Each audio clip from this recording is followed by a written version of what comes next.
falar só mais um pouquinho sobre o Compass, que eu já fui membro junto com o Luiz Cláudio. Parabéns aí pelo trabalho do Luiz Cláudio frente ao Compass. Eu acho que é fundamental. E quanto mais escolas e quanto mais a gente divulgar a cultura da paz a gente fizer, menos presídios a gente vai precisar fazer nesse país. Quanto mais a gente cuidar desses menores infratores, dar oportunidade a essas crianças que estão muito próximas da marginalidade, menos problemas com o Poder Judiciário a gente vai ter. Então eu gostaria de convidar aqui a Larissa Angélica, me ajuda, Kopak Muniz, tá? Juíza de Direito da Comarca de Ponta Grossa, que vai falar um pouquinho mais a respeito da Justiça Restaurativa, tá? E é a nossa aula magna, né? A nossa aula inicial da pós-graduação em especialização em Justiça Restaurativa e Educação para a Paz. Uma salva de palmas, então, para a professora Larissa.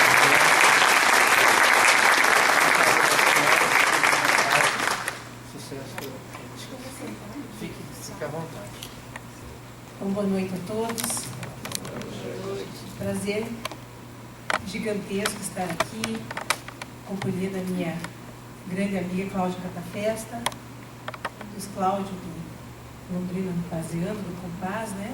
Agradeço imensamente o convite, agradeço ao Unopar pela recepção, pela oportunidade de estar aqui para falar deste tema que encanta tanto a nós que estamos diretamente envolvidos com esse novo jeito de trabalhar, que são as práticas restaurativas, a justiça restaurativa. Bem, então, eu sou Larissa, sou juíza da Comarca de Ponta Grossa, faço parte da Comissão Estadual de Práticas Restaurativas do Tribunal de Justiça do Estado do Paraná. Nós começamos esse trabalho mais ou menos em maio do ano passado, visando conhecer o que eram as práticas restaurativas.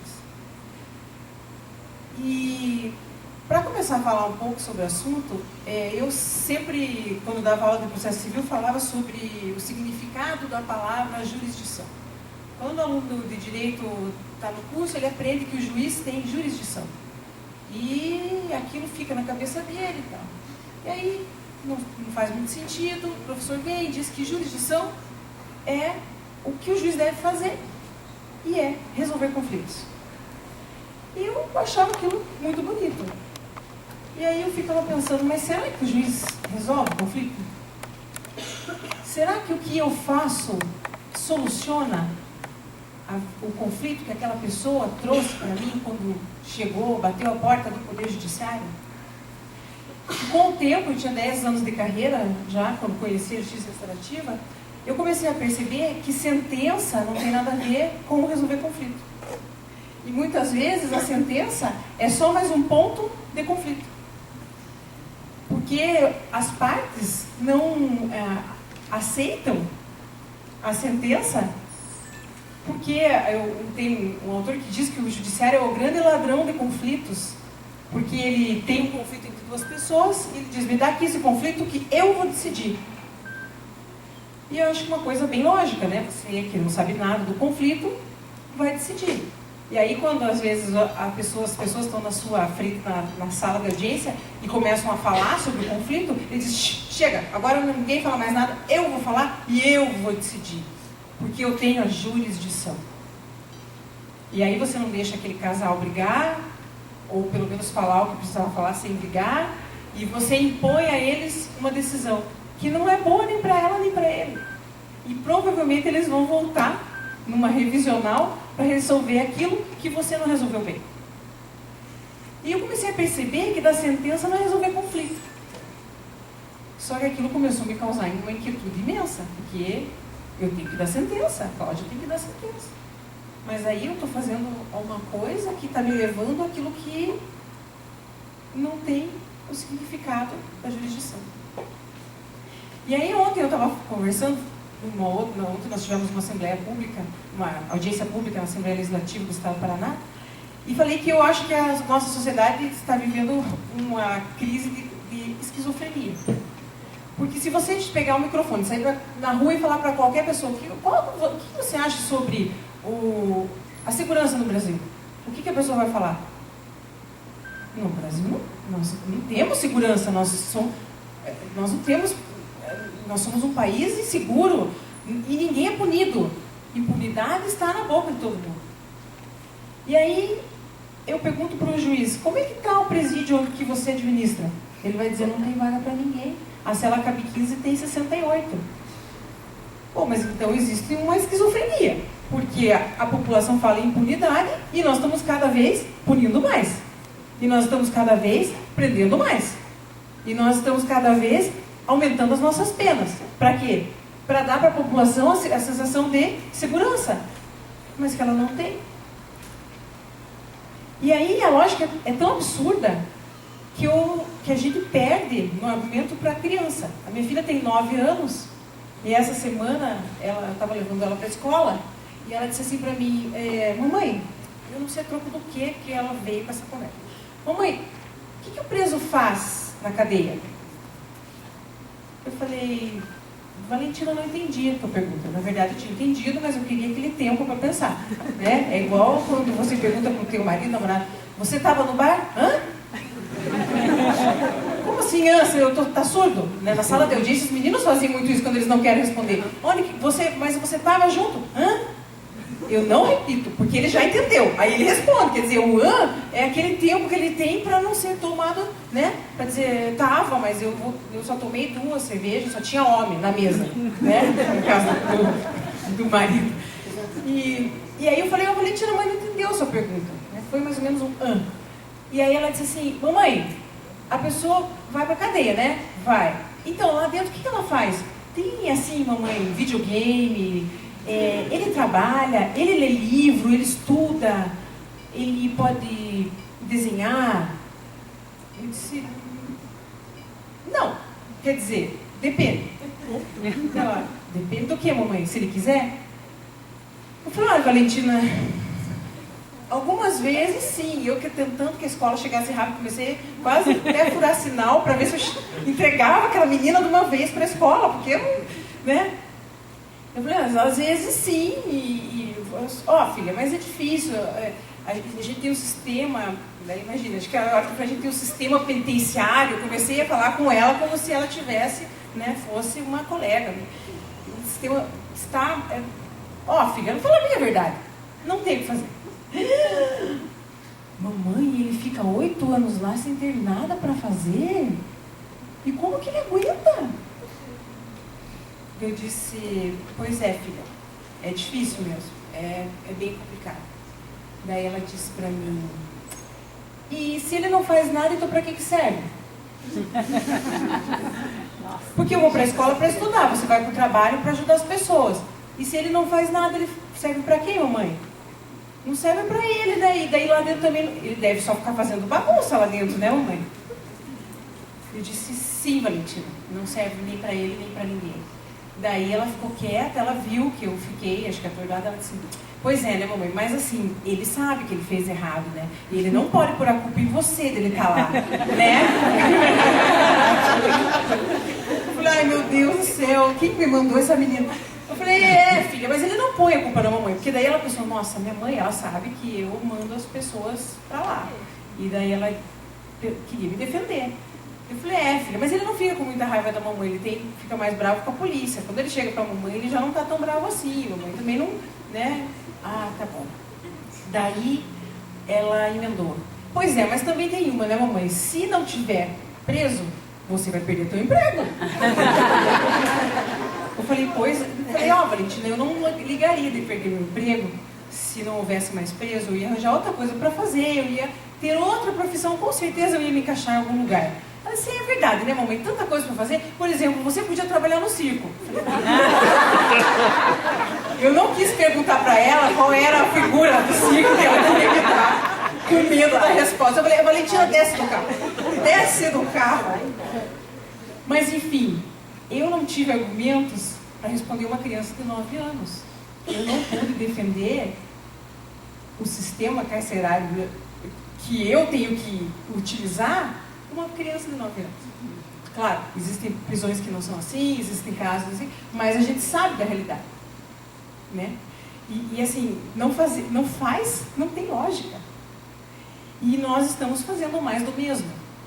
Então, a revolta, a angústia, esse poder judiciário que faz mais do mesmo, não é o meu poder judiciário. Não é o poder judiciário da Cláudia Catafesta. Não é da Tatiane, que eu conheci hoje, minha colega de Arapongas. Só que, ao mesmo tempo, nós não encontrávamos saída. O que nós vamos fazer? E aí entra em cena aquilo que a gente ouve muito falar, do mudar o jeito de fazer as coisas. Poxa, tentativa e erro. Se não está dando certo, nós temos que buscar outra coisa. Ah, mas pode ser que não dê certo. Sim, pode ser que não dê, mas eu tenho que tentar. Eu não posso mais me conformar em ser uma juíza de gabinete e não sair para saber como é que está a realidade, o que as pessoas estão achando daquilo que eu estou fazendo. Porque quando um poder é desrespeitado, quando ele não faz, ou melhor, quando ele não faz mais sentido para a população, quando a população não reconhece nele a importância que ele tem que ter como poder do Estado, como é o poder judiciário, quando eu deixo de procurar o judiciário para fazer justiça com as próprias mãos e dizer não adianta ir lá porque lá não dá nada, lá ninguém resolve, eu acabo perdendo a importância. E quando eu não sou mais importante, eu não preciso mais existir. E o grande desafio da magistratura é se fazer importante. Agora, se fazer importante não é usar ternos caros, fechar os vidros do carro, trancar dentro do gabinete e dizer, se quiser, fale com o meu assessor. Eu sou servidora pública, eu tenho dever de receber as pessoas. Eu tenho que me envolver. Não existe não se envolver. O teu trabalho te exige. Eu estou numa carreira que é topo de uma carreira de Estado. Eu não posso me dar ao luxo de viver alienada daquilo. Eu tenho que ter essa percepção. E a justiça restaurativa, então, trouxe para nós essa nova possibilidade. Esse novo jeito de você tratar os conflitos que chegam na tua mesa. E aí, você fica pensando, mas como é que isso acontece? Como é que se faz isso? Eu vou contar um exemplo para vocês. A gente teve uma capacitação na Ponta Grossa e capacitamos algumas professoras de escolas, né, para trabalhar na parte preventiva. E uma professora de matemática mudou o jeito de dar aula e começou a dar aulas em círculo, que é uma técnica que a justiça restaurativa traz. E eu fui assistir a aula dela, era uma aula sobre regra de Cramer. Não me pergunte o que é, não tenho a mínima ideia, assisti a aula inteira e não lembrei. Mas era de Cramer. E ela estava dando aula em ciclos e tal. E ela me mostrou no final da aula o livro de chamada. Disse, ó, antes das práticas, a média da turma era 0,67. E aí eu mudei, comecei a dar aula em ciclo, e a média da turma passou para 1,67. Uma prova valendo 3. Então ela triplicou a nota. Os alunos são os mesmos, a professora é a mesma. Então o que mudou? Mudou que ela passou a se importar com eles. Ela passou a ouvi-los, a escutá-los, a saber dos problemas, a perguntar para eles no começo da aula como você está se sentindo. E quantas vezes eu na sala de audiência pergunto como é que a senhora está se sentindo? E quando ela quer me contar como ela está se sentindo, ou às vezes a vítima, quando a pessoa é vítima de um assalto, ela tem aquele sentimento de ter roubado dela o livre-arbítrio. Ela, por alguns momentos ou por algumas horas, não pôde fazer aquilo que ela gostaria de fazer. Ela foi tolhida naquilo. E quando ela chega na sala de audiência, às vezes ela nem sabe o que aconteceu para ela estar lá, ela está morrendo de medo, ela não sabe, ela faz a pergunta, por que comigo? Por que eu? E aí ela senta na frente da juíza, a juíza fala, então a senhora pode me contar o que aconteceu no dia tal? E ela começa a contar. E ela começa a dizer, doutora, olha, sabe, naquele dia, desde aquele dia, eu nunca mais consegui sair sozinha à noite, porque eu tenho medo de ser assaltada de novo. E começa a falar, e sai daquilo, da narrativa dos fatos. E aí, não raro, o juiz diz, tá bom, mas eu quero que a senhora diga para mim o que aconteceu naquele dia. Eu não escutei ela. E a vítima não é escutada. E a vítima não ser escutada traz para a sociedade inteira essa sensação de impunidade que nós estamos vendo aí. Quando eu não dou a voz para a vítima, para ela dizer o que ela sentiu, e às vezes para ela dizer até para o próprio ofensor, olha, aconteceu isso, aconteceu aquilo. A pessoa às vezes não sabe. Vou contar uma história.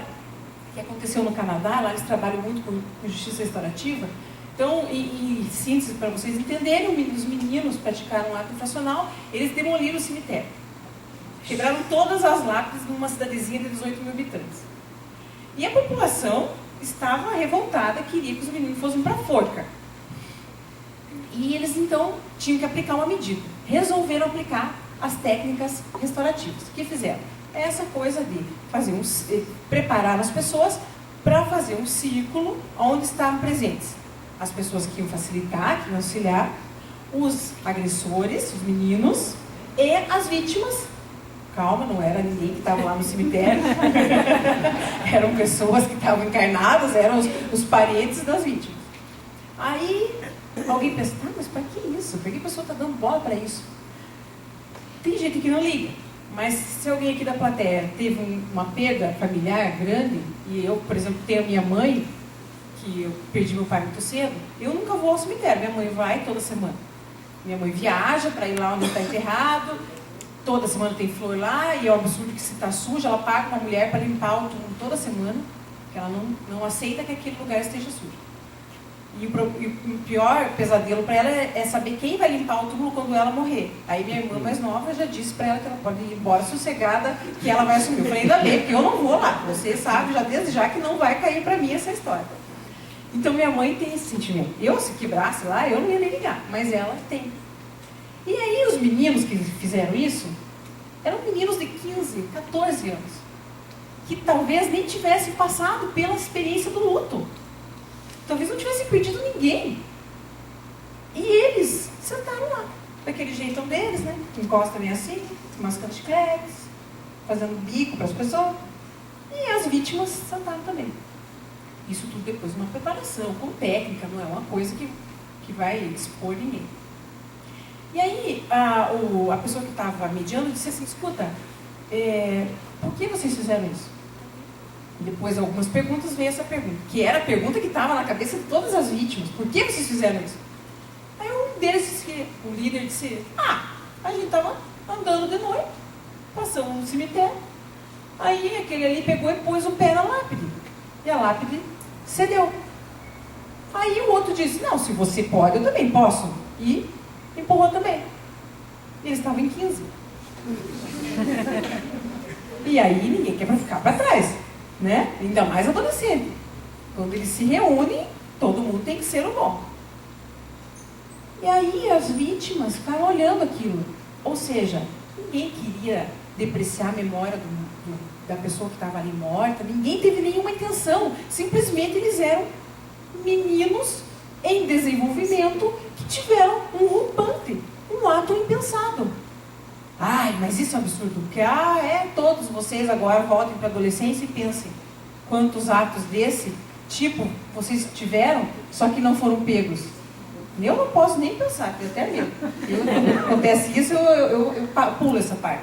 A única diferença é que a gente não foi pego. Eu sempre digo, se tivesse conselho tutelar perto de mim, eu ainda bem que eu não sou do tempo do conselho tutelar. E aí, já tem uma outra juíza amiga minha que disse que fugia do conselho tutelar. Eu falei, pelo amor de Deus, você não me vem contar um troço. Eu fugia porque a gente bebia nas festas e eles levavam para a mãe. E daí eu fugia. Eu falei, meu Deus, olha. Então, é a fase de desenvolvimento. Eu não estou dizendo que eles eram santos. Não é. Aí quando passou e chegou a hora da vítima falar, a vítima disse, eu perdi minha filha com leucemia faz 6 meses. E quando aconteceu isso, eu já tinha parado de usar remédio. Eu estava voltando para a minha vida normal. E eu tive que regredir 3 meses, eu não consegui. Eu tive que voltar para a terapia, eu tive que voltar a isso, eu parei de fazer isso. Minha vida voltou à estaca do dia que eu perdi ela. E a hora que ela falou aquilo, um dos meninos saiu de onde estava, deu a volta, parou na frente dela, se ajoelhou e pediu desculpas por ter feito aquilo. Porque ele jamais imaginou que aquele ato dele fosse causar nela aquilo. E eu tenho certeza que na maioria dos atos infracionais, os meninos não têm essa noção. Até porque são meninos que muitas vezes não têm essa base de casa.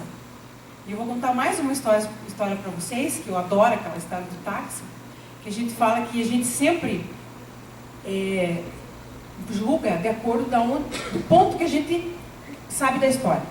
Então, um sociólogo, Luiz Eduardo Soares, que tem um livro que se chama Justiça, quem tiver interesse de ler, fantástico, disse que estava indo fazer uma palestra no Nordeste, pegou um táxi, e o taxista estava revoltadíssimo.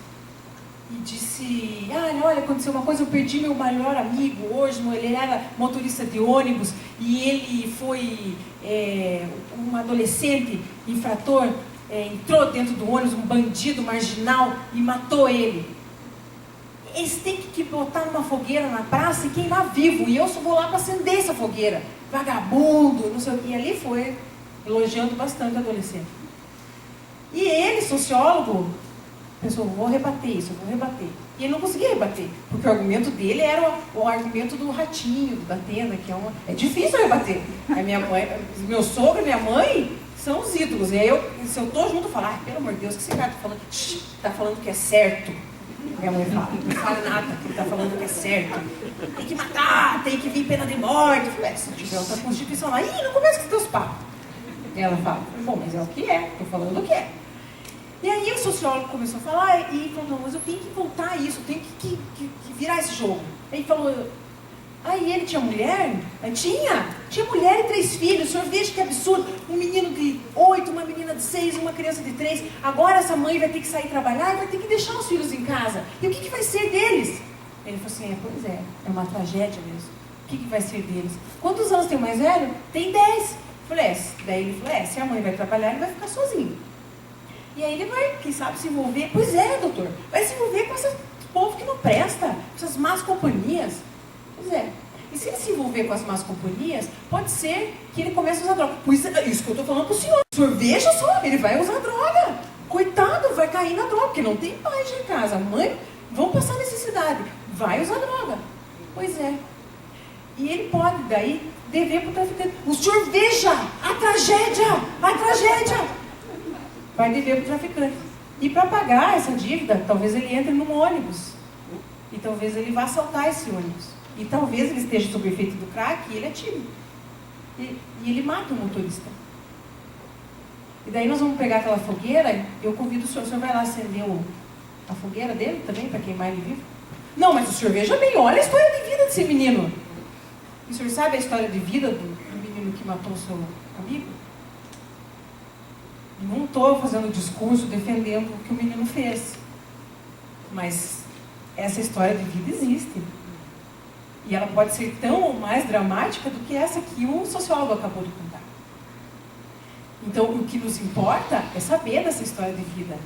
E não simplesmente encher as nossas penitenciárias, os nossos censos da vida, com 100, 200 meninos, e entrarmos na lista do País das Maravilhas e acharmos que nós vamos mandar ele de volta para a sociedade melhor, ressocializado, com socioeducação. Isso não combina, isso não é o que está acontecendo. Então, a ideia da justiça restaurativa é que nós possamos fazer a diferença, que nós possamos aplicar o método no sentido de realmente trazer a socioeducação, de mudar a vida das pessoas, de fazer com que aquele menino tenha a responsabilização, que saiba que o ato dele foi danoso. Porque eu conheço muito réu que eu converso, que não sabe nem por que está... Ele nem sabe que ele foi condenado. Ele não sabe ler. Ele chegou a sentença na casa dele, ele não sabe ler, o que ele vai fazer? Tá bom. Aí por que o senhor não cumpriu? Eu não sabia que eu tinha que cumprir. Mas o senhor está aqui, o senhor assinou a intimação, mas eu não sei ler. Então, passou da hora do judiciário se importar com essas coisas.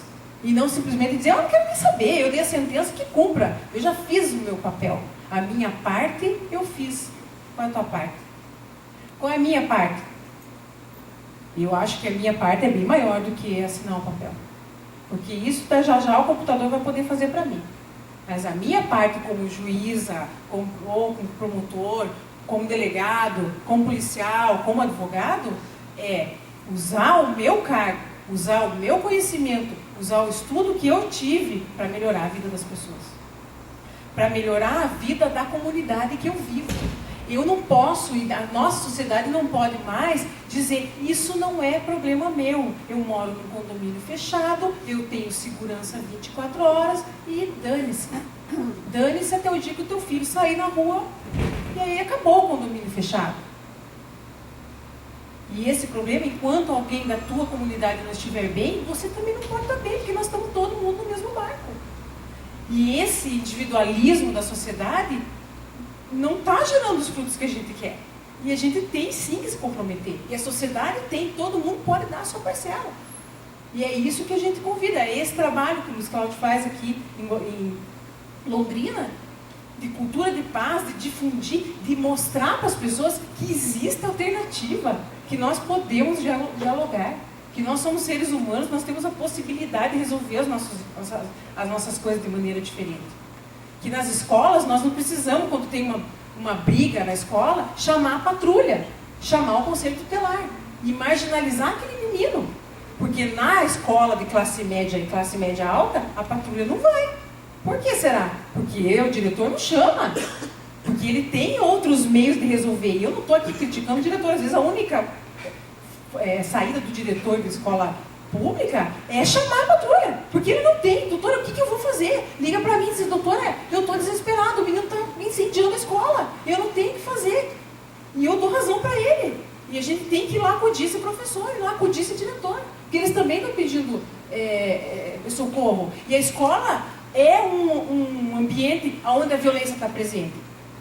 Agora, nós não podemos fechar os olhos e dizer, pois é, nossa, mas engraçado, eu falo sempre lá em Ponta Grossa, dos colégios privados, eu nunca recebi menino que brigou. Acho que os meninos do colégio privado são todos bonzinhos, são todos bonitinhos, ninguém briga no colégio, ninguém se pega marca briga para a saída da escola, ninguém faz isso, é só engraçado, é só da periferia. Nossa, como eles são mal educados. Claro que não vamos ser hipócritas. É igual quando eu falo que eu não tenho nenhum traficante de classe média. Nenhum traficante, meus meninos do tráfico. Nenhum de classe média. Por que será? Porque lá no Ponta é o Clube dos Chiques. Como é que é o nome do Clube dos Chiques aqui do Londrina? Sempre tem um clube social, assim, lá, Ponta Grossa é o Ponta Lagoa.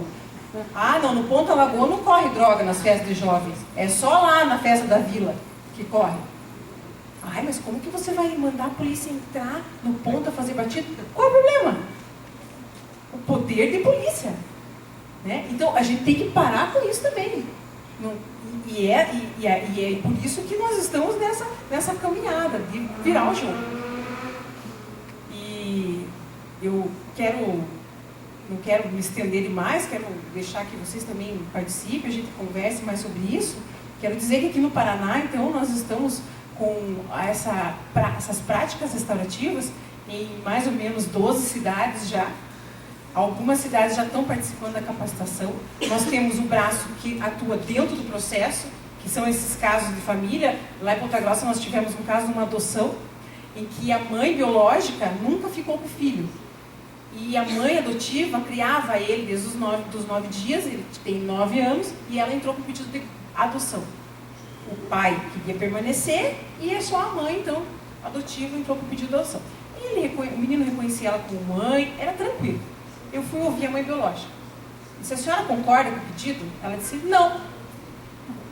E eu daí, num susto, disse, como não? Me deu assim, uns 5 minutos não restaurativos. Como não? Doutor, eu sou mãe dele. Eu disse, sim, mas a senhora nunca cuidou? E ela disse assim, eu nunca cuidei porque eu fui afastada dele.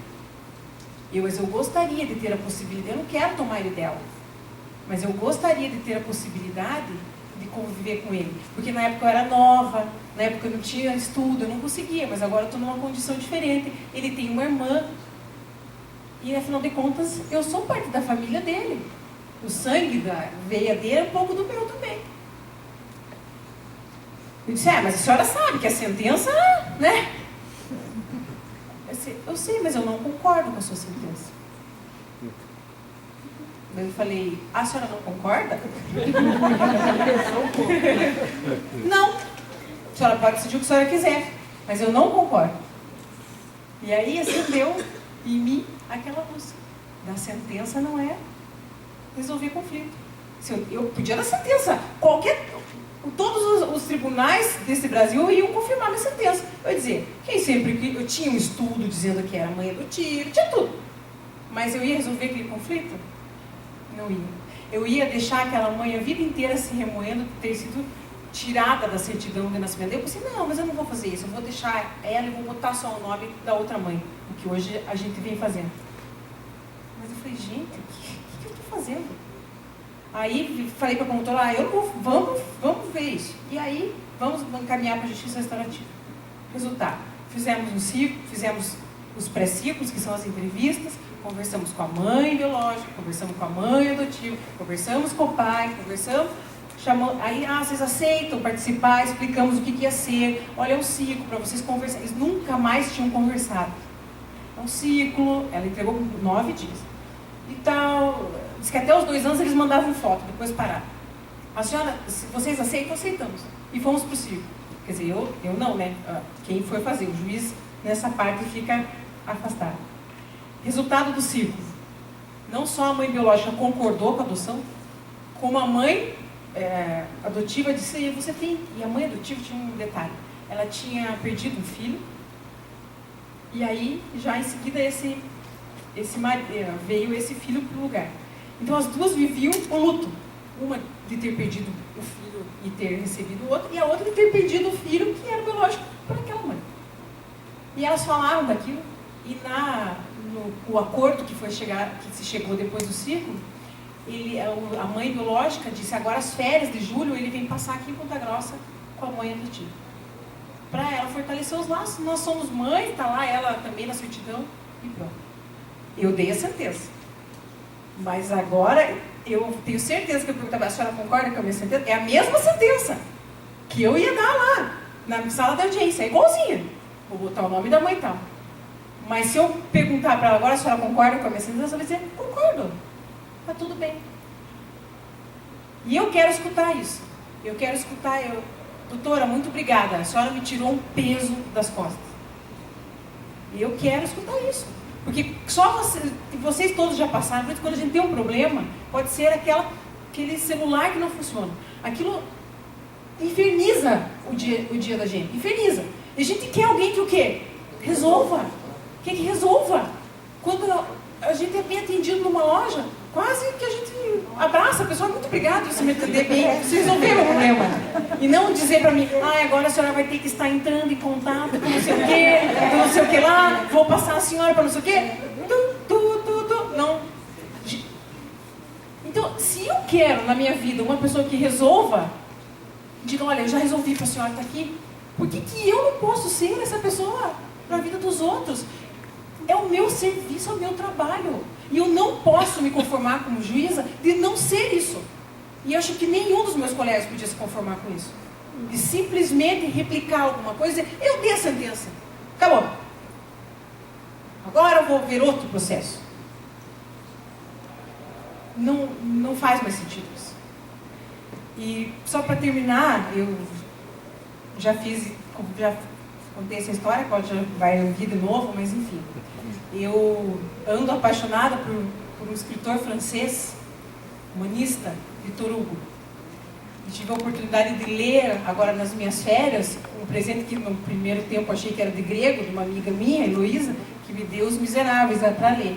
1.600 folhas. Eu falei, você é uma miserável, Heloísa. Me dá esse livro de presente para as minhas férias. Mas, enfim, eu já tinha lido Corcunda e é maravilhoso. Quem quiser ler o Corcunda e quem for da área do direito, leiam quando chega na hora da audiência. E assim, eu fiquei envergonhada, porque até hoje a gente faz audiência como no tempo do Corcunda. E eu fui ler Os Miseráveis. E se alguém já viu o filme, já leu o livro conta a saga de Jean Valjean. Jean Valjean, um pobre que foi mandado para as galés por ter roubado o pão. Ele foi, então, mandado para os trabalhos forçados, passou muito tempo lá. Saiu, recebeu um documento amarelo que dizia que ele era segregado. Ele era uma pessoa abaixo da linha da sociedade, ele era um nada. E ele tinha que andar com aquele documento. E ele chega numa cidade do norte da França, chamada Digne, e vai pedir comida, porque ele vem andando de onde ele estava, comida e lugar para dormir, não consegue. Ninguém acolhia ele. E ele então deita na rua e dorme. Chega uma senhora e diz: você já tentou naquela casa? E ele diz: não vou a lugar nenhum. A senhora, vá lá, a porta de lá nunca fica fechada. Era a porta de um bispo, o bispo Miriel. E ele bate lá, não sabe que ele é bispo. E acha que ele é um padre, uma casa super simples. E ele bate e ninguém abre. Ele empurra a porta está aberta, o bispo está sentado. Você pode entrar. E venha jantar comigo. Não, mas você não sabe quem eu sou? Você é meu convidado. Você é meu irmão, você é meu convidado. E o bispo acolhe ele, deixa ele tomar banho, deixa ele jantar. De madrugada, ele levanta e vê algumas peças de prata desse bispo e ele rouba essas peças de prata. Quando ele está saindo, o bispo acorda e ele dá um soco, agride o bispo e foge. No outro dia de manhã, o bispo está no jardim e os guardas franceses chegam com Jean Valjean e dizem: esse homem foi preso não sei aonde, dizendo que ganhou do senhor esses pertences de prata, mas nós sabemos que ele está mentindo. E o bispo se vira, o olho roxo, e diz: nossa, que bom que vocês trouxeram ele. Aí os policiais: sim, nós sabemos que é bom, porque ele é um bandido, não sei o quê. Ele: não, meu irmão, você esqueceu os castiçais. Aí o Jean Valjean olha para eles: ah, é? Sim, você levou só os talheres, mas eu também te dei os 2 castiçais de prata e você não levou. Pode deixar ele aqui, ele vai levar os castiçais e depois ele vai embora. E quando os policiais saem, o bispo olha para ele e diz assim: eu te resgatei. Jean Valjean, meu irmão, você agora não é mais do mal. Você pertence ao bem. E você agora está livre. E ele termina dizendo: amar ao próximo é ver a face de Deus.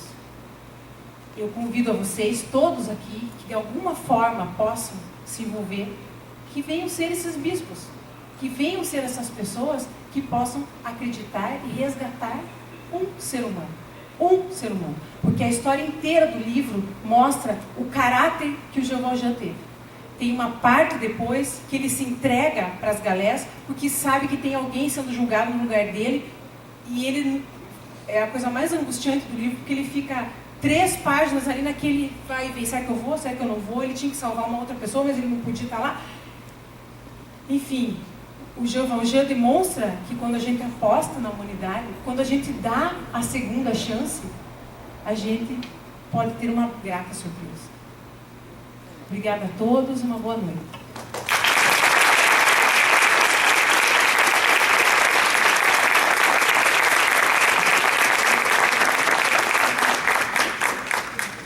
Eu moro numa cidadezinha aqui perto, Açaí. E eu fiquei muito interessada, porque eu acho que lá a gente não trabalha, eu nunca ouvi falar desse projeto, desse movimento, né? E eu queria saber como que eu faço. Porque é muito bonito. Eu adoro essa pergunta, eu queria saber como que eu faço. É porque, olha, recentemente eu fui vítima de um assalto aqui na saída da faculdade, e isso realmente gerou um trauma, né? E lá em Açaí a gente não ouve falar desse programa, é a primeira vez que eu estou ouvindo falar assim. Na verdade, assim, é uma novidade também no tribunal, né? Ainda não está uma coisa disseminada como a gente espera que esteja daqui uns anos, né? Alguns juízes encabeçaram isso, então aqui em Londrina nós temos a doutora Cláudia, Toledo está trabalhando com isso, Ponta Grossa, Guarapuava vai começar, eu acho que Arapongas já vai ter também, né? Então ainda é uma novidade, né? E como toda novidade, tem muita gente que questiona, diz: vocês estão passando a mão em bandido, vocês querem acabar com pena. Não é nada disso, né? Mas assim, você que foi vítima do assalto sabe bem daquilo que eu estava falando, né? Essa sensação de impunidade, essa sensação de ser tolhida no seu livre-arbítrio, pensar: nossa, será que eu fiz alguma coisa errada para aquela pessoa me escolher, né? Então, e assim, no direito penal, a gente acredita que tem campo para trabalhar, porque alguns dos casos, né, quando a gente fala da vítima do assalto, às vezes ela quer falar, ela quer olhar na cara do ofensor e dizer, olha, você me causou isso. Muitas vezes não quer, mas aí é totalmente voluntário, né? Você só vai participar se você quiser, né? E principalmente nos casos em que há vínculo entre as partes. Então, uma violência doméstica. Meu Deus, muitas vezes eu trabalho na área de violência doméstica. O casal não se desfaz com aquele crime. Só que existe um crime no meio dos dois, né? Existe uma pena no meio dos dois. E é o único crime que o réu e a vítima chegam, às vezes, de mão dada na audiência. Então, não, os dois. Às vezes, é uma coisa até hilária. Você chega na sala da audiência e estão abraçados. Daí você diz, a senhora continua morando, então... Ah, doutora, continua porque ele é bom. Ele só não é bom quando ele bebe. Quando que ele bebe? Ele bebe todo dia, doutora. Mas então não é bom nunca, se ele bebe todo dia. Né? Mas veja, ela não quer, não quer romper com aquele homem. E daí eu estou vendo o pessoal lá atrás, os policiais, a gente sabe o quanto de atendimento que eles fazem em violência doméstica hoje em dia. Lá em Ponta Grossa, a polícia militar diz, ó, doutora, 80% dos casos. E eles viram, eles falam, doutora, nós estamos até virando psicólogo já. Porque tem dois lá, tem um casal, que eles vão toda semana lá, porque a mulher chama a polícia. Daí eles vão lá, levam o homem para a delegacia. Aí, volta. No outro dia, eles vão, mas a senhora, você pode de novo em casa? Mas ele não tem onde ir, um coitado, isso aqui. Então, assim, em Açaí ainda, eu não sei quem é o colega que está lá, né? Mas, enfim, se é pertinho daqui, talvez você pudesse começar a participar aqui, né? Aqui eles têm reuniões mensais, Cláudia, como é que é? Quinzenal. Pega o microfone da Cláudia. Doutora Cláudia, que é juíza da vara de infância de Londrina, vai contar para vocês. Aqui em Ponta Grossa nós nos organizamos. Ponta Grossa é ótimo, em Londrina. Beleza. Nós temos 3 coisas acontecendo simultaneamente. Nós temos um grupo de estudos, que é para discutir mais teoricamente os conceitos da restaurativa, enfim. Ele acontece quinzenalmente às quintas-feiras, na primeira e na terceira quinta-feira do mês. Lá no Fórum Civil, né, na sala de espera lá do Fórum. Nós temos um outro grupo que é o nosso núcleo de articulação. Então, nele participam o Compaz, Londrina Paziano, participa a OAB, temos apoio da Unopar, temos apoio de várias instituições, que nós, então, propomos as ações para implementar a justiça restaurativa em Londrina.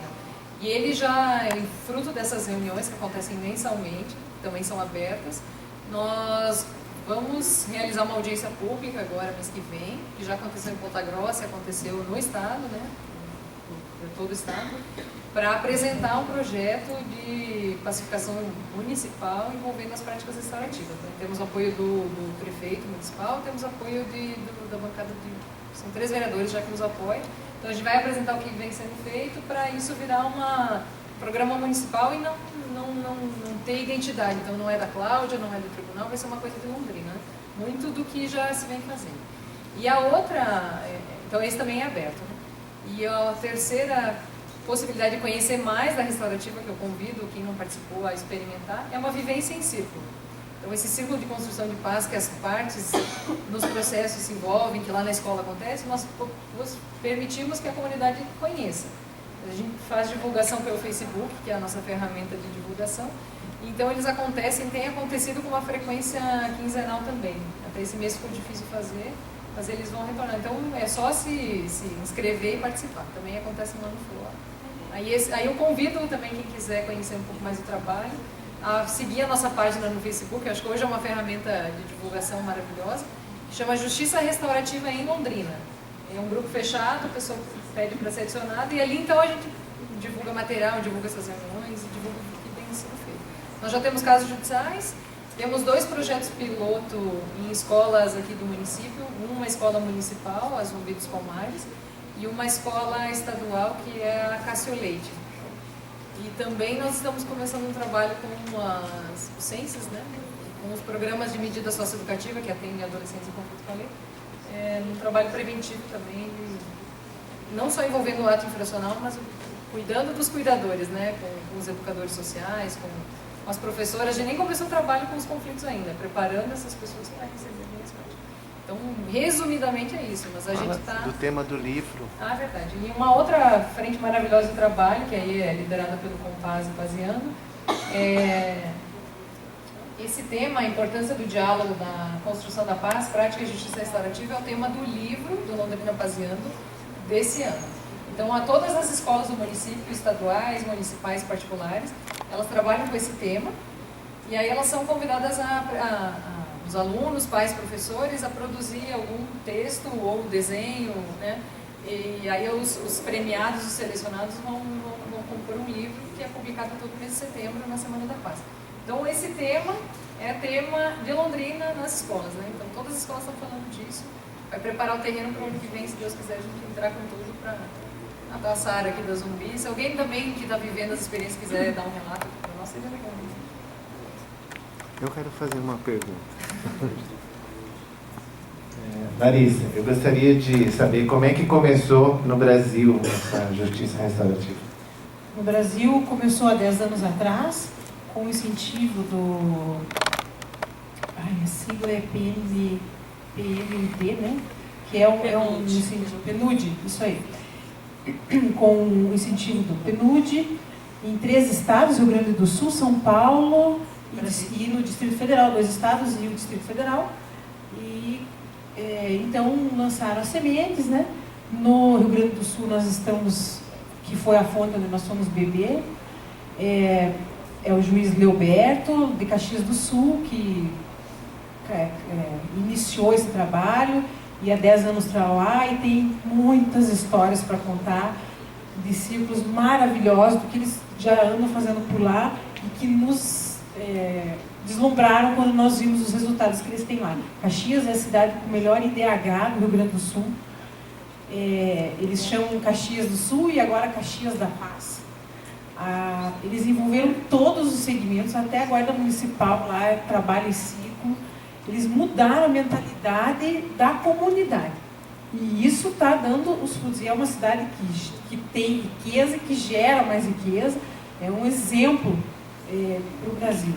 No Distrito Federal, eles focam mais na parte penal dos juizados especiais criminais.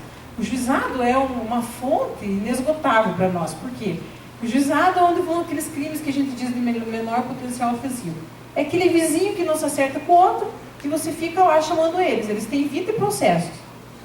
E você extingue o 20º, na semana seguinte eles estão lá de novo para o 21º. E aquilo vai. E não acaba nunca. E a sentença não faz diferença na vida deles. Isso vai falar o que para ele? Porque ninguém bota eles. Eles não conseguem conversar mais. Acabou, rompeu.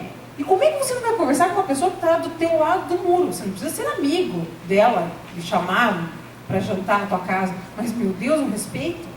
E as pessoas hoje em dia perderam muito isso, né? A gente percebe isso, essa falta do diálogo. E em São Paulo, eles ficaram mais com a parte comunitária e a parte das escolas. Em São Paulo tem um trabalho em São Caetano do Sul, que também é a cidade de maior índice de desenvolvimento humano do país, é São Caetano do Sul. E eles investem forte na prevenção com práticas restaurativas nas escolas. Municiar aquele diretor, aquele professor que fica apavorado e não tem o que fazer, dá a ele mais uma ferramenta. Olha, lá em Ponta Grossa, a gente fica muito próximo dos professores, e eu fui numa escola estadual lá, e ela falou: doutor, tem uma série aqui, tal de 7ª A, que ninguém aguenta mais. Nós estamos querendo dar para os cachorros já, que não tem condição. Os professores não entram mais na sala, o negócio está feio. E aí eles foram, a professora falou: doutora, eu vou fazer um ciclo com essa turma. Eu falei: meu Deus do céu, 14 anos. Eu falei: ela vai ser, vamos jogar, ela vai ser o objeto da palavra. O objeto da palavra é o que a gente usa para as pessoas falarem cada uma na sua vez. Isso é uma técnica que veio lá dos nossos ancestrais, dos aborígenes, dos africanos, que sentavam em ciclos e resolviam as coisas, cada um falando na sua vez. E os índios também usavam. E aí a gente pensa, né? Os índios somos nós, né?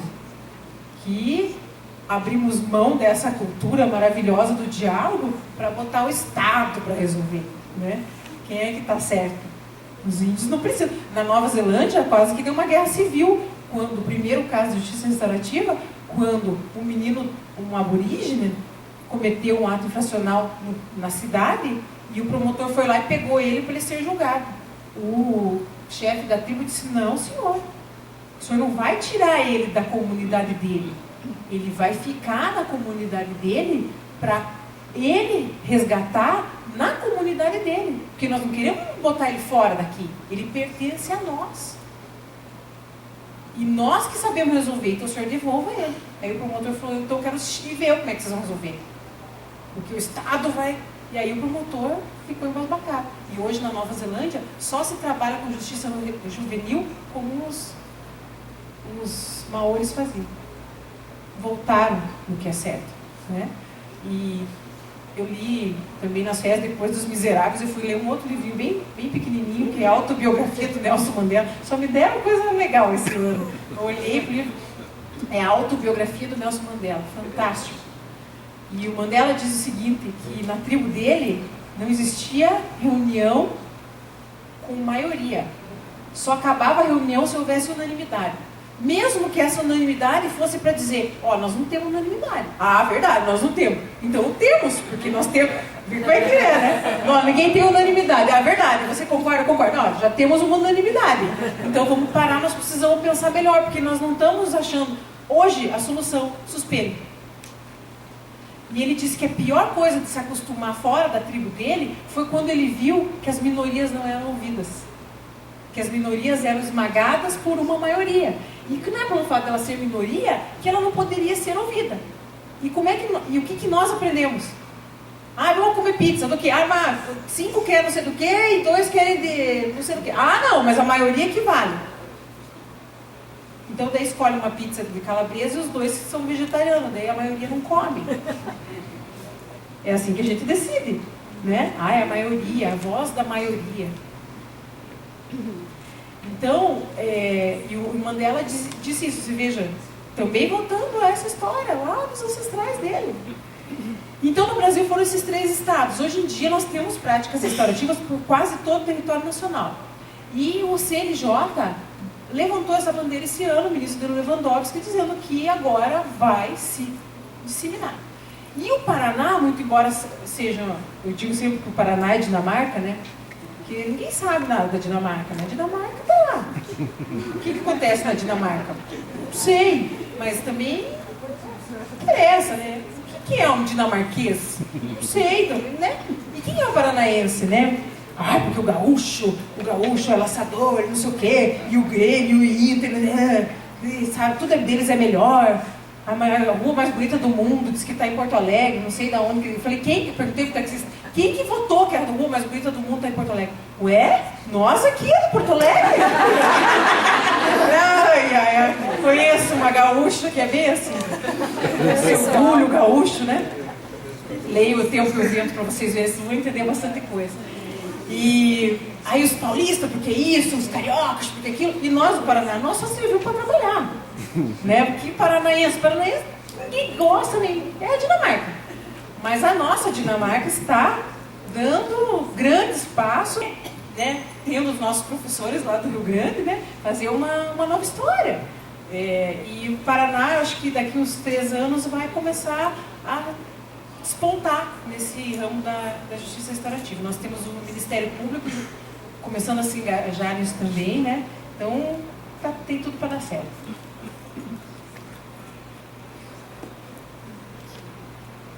Mais alguém? A justiça restaurativa não é só para comunidade e advogados, tal, não é só para advogados. Né? Não. Aliás, é também para advogados, mas é também para a comunidade, né? A comunidade pode se engajar, essa vertente da escola para nós é muito importante, né? E é porque sem a comunidade não adianta nada, né? Se a comunidade também não se envolver para ajudar a restaurar aquilo que foi quebrado com a prática do crime, do ato infracional, não faz muito sentido também, né? E eu sempre digo que hoje em dia a gente tem uma visão do preso, a comunidade, o senso comum, né? Que é a visão do lixo, né? O que acontece com o meu lixo? Eu não sei, eu boto ele ali na cesta do lixo e o caminhão do lixeiro leva embora e eu acho que deve ter um pó da Emília que joga em cima do lixo e soma o lixo. Um pó do Pirim-Pim-Pim, do sítio do Pica-Pau Amarelo e adeus o lixo. Até a hora que o lixo começa a contaminar as minhas reservas de águas subterrâneas, né? E com os presos, a população também pensa um pouco assim, por mais cruel que isso possa parecer. Eu quero que ele morra na cadeia, não quero saber, preso? Ficam dando comida boa para preso? Tem que comer comida vencida, comida velha. Sim, daí você quer que ele volte melhor. Que ele volte achando que ele pertence para aquela sociedade que jogou ele lá. E quando eu não pertenço, quando eu não sinto que eu faço parte de algum lugar, eu não cuido. Pode ver por que as cidades hoje em dia estão pichadas, quebradas. Porque, com certeza aquela pessoa que fez aquilo não identifica aquele lugar como o lugar dele. Não é mais o lugar dele, é de ninguém, mas não é meu. E a partir do momento que a comunidade olha para aquele preso, para aquela situação como sendo uma coisa que pertence a ele, que nós temos que resolver, porque faz parte, não tira o meu adolescente infrator da minha comunidade, eu quero que ele aprenda aqui a ser melhor. Aí as coisas vão começar a mudar. Mas aí é uma mudança de mentalidade de todo mundo. Porque essa reflexão sobre o preso, todo mundo tem que fazer. É bom que sofra, quanto mais tempo sofrer, melhor. Tem que morrer, tem que não sei o quê, até que seja teu filho. Ai, mas meu filho nunca vai fazer isso. Até que seja você. Ah, mas eu nunca vou fazer isso. Você pode dizer que você não vai nunca roubar, que você não vai nunca furtar, que você não vai nunca estuprar, mas você não pode dizer que você não vai nunca matar. Porque às vezes você está o ser humano se coloca numa situação limite, que é matar ou morrer, ou pior, matar ou alguém da sua família morrer. E às vezes você vai fazer uma escolha, você vai matar. Aí você vai estar do lado de lá da grade. E aí você vai escutar todo mundo. Tem que matar, tem que apodrecer na cadeia, tem que não sei o quê. E aí você vai dizer, não, mas eu quero o contraditório e a ampla defesa. Pra quê? Você vai querer tudo. Se for teu filho, você vai querer tudo. Isso eu falei uma vez pra minha mãe. Quando os Nardoni aconteceu aquela tragédia lá em São Paulo, no dia seguinte minha mãe queria que prendesse já. Pra que dar sentença? Daí já tá claro que foram eles, imagina, que não sei o quê. E eu disse pra ela, mas mãe, veja, ele tem que ter um processo, ele tem que poder se defender. Mas eles mataram. Mas pode ser o pior. Mas, e se fosse eu? Ah, mas você não ia fazer uma coisa dessa? Eu falei, vai perguntar para a mãe do Nardoni se ele acha que ele tinha capacidade de fazer aquilo. Você vai falar também que não. Ah, mas você... E eu falei, mãe, se fosse você ia lá pro juiz e dizer, não, pode soltar ela, que eu vou cuidar para ela não fazer mais. Ela não vai fazer mais, eu garanto pro senhor. O senhor pode soltar ela, seu juiz. Eu vou ficar em cima dessa menina. Ela não vai fazer nunca mais isso. E daí, nessa hora, quando eu estou do lado de cá, eu quero o processo, eu quero advogado, eu quero o direito de me defender, eu quero que, e se for para prisão, eu quero que seja uma prisão boa, que pelo menos tenha um banho quente. Coitada dela, como é que vai ficar tomando banho no frio? Como é que... E quando é o outro, que eu acho que não pertence, que não é da mesma raça que eu, deve ser uma outra, que não é ser humano, mas é uma outra raça, que não possa cometer aquilo, ele não precisa.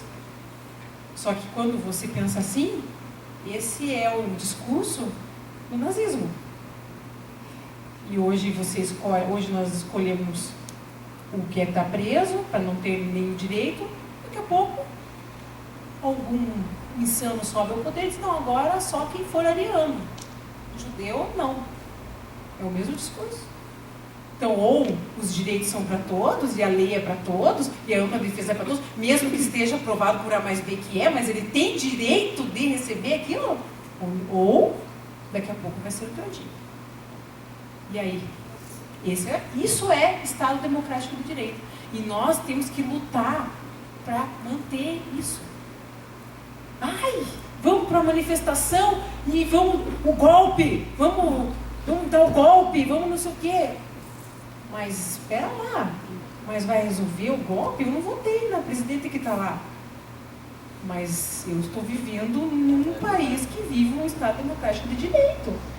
E eu já vivi, eu sou do tempo do impeachment do Collor. Eu lembro o que foi o Brasil, o medo que as pessoas tinham, o pavor daquilo, a instabilidade. Se for comprovado, vamos lá. Mas a gente tem que ter cuidado, a gente tem que perceber isso. Né? Que esse discurso simplista não vai levar a gente para um lugar melhor. A gente tem que ter essa... E aí quando você vê, hoje eu abri a Folha de São Paulo e vi o presidente, Fernando Henrique, falando disso. Ele falou assim, se eu quiser, é a melhor coisa para mim, defender. Mas não é o caminho, a sociedade tem que parar, tem que pensar, tem que... E é isso para tudo, né? Os extremos nunca são bons, né? Desculpa, já estou me estendendo. Podemos? Bom, boa noite, eu sou o Cleiton. O primeiro que passou aqui foi o Carlos Henrique, ele não se apresentou, ele é nosso diretor do centro. É a peça, né? Ele é um garoto jovem, foi meu aluno há 2 anos atrás. Eu sou o Cleiton e eu respondo por uma parte que está, digamos assim, paralela a tudo isso que eles falaram aqui, que é a especialização em Justiça Restaurativa e Paz, que é a tentativa de unir o pai e a mãe. São 2 processos distintos. Nós tratamos intimamente assim o pai, mas o pai é meio relapso, muito propagandista e tal. E a mãe é uma guerreira inveterada, uma pessoa apaixonante, apaixonada, né? Que me seduziu na primeira fala. E então a gente montou essa especialização que tenta unir essas 2 forças aí, onde o pertencer e o diálogo são a base para a construção ética. Eu venho da área de história, primariamente de história, alguns alunos meus estão aqui presentes, e nos últimos anos, desde o final do século passado, ele trabalha com sustentabilidade. Então o discurso é pela sustentabilidade, estabelecendo uma noção de ética que construa a paz sem o sistema judicial. Eu só queria falar 2 minutinhos. Toda vez que eu voltava para casa de alguma capacitação via DEPEN, seja eles com apenados ou não, ou diretamente com os agentes, eu parava no chuveiro e ficava extremamente, assim, muito derrubado. E eu passava com eles 4 horas, 8 horas, eu nunca esqueço o som do cadeado, né? Vocês devem ir em prisão, os meninos lá no fundo. O som do cadeado batendo em cada cela, quando você passa no corredor, e a expressão é bater cadeado, ela te marca muito. No primeiro dia que eu fui, né, acho que bateram uns 10 cadeados atrás de mim, até a sala de aula. Imagina isso, né? Aí você vai dar aula para alguém e vai falar de cidadania. E atrás de você bateram 10, 12 cadeados, cada corredor bate. Aí eu cheguei e perguntei, né, para a pessoa que me indicou, falei, não dá para trabalhar assim. Como é que eu vou falar de cidadania num lugar onde bate cadeado e o som é surdo? Porque quando você chega no corredor, não sei se alguém já esteve no presídio, eles ficam quietos, porque existe gente nova. E aí eles voltam a fazer barulho depois que eles têm intimidade com você. Eu não posso falar aqui, senão vai ofender a galera. São 3 Bs, lembram? Que norteiam a prisão. E aquilo impacta muito você. Então, pautado nessas ideias de pertencer e sustentabilidade, é que nós construímos a especialização. Deixo o convite a vocês, em nome da instituição, não em meu nome, eu sou apenas uma figura que tenta articular ideias. E dialogando, como dialoguei com todos vocês para a construção dele, nós convidamos vocês e agradecemos a presença de todos, em especial da juíza, que se dispõe a falar tão brilhantemente. Vejo que é um time de gaúchos bem apaixonados. Boa noite, muito obrigado.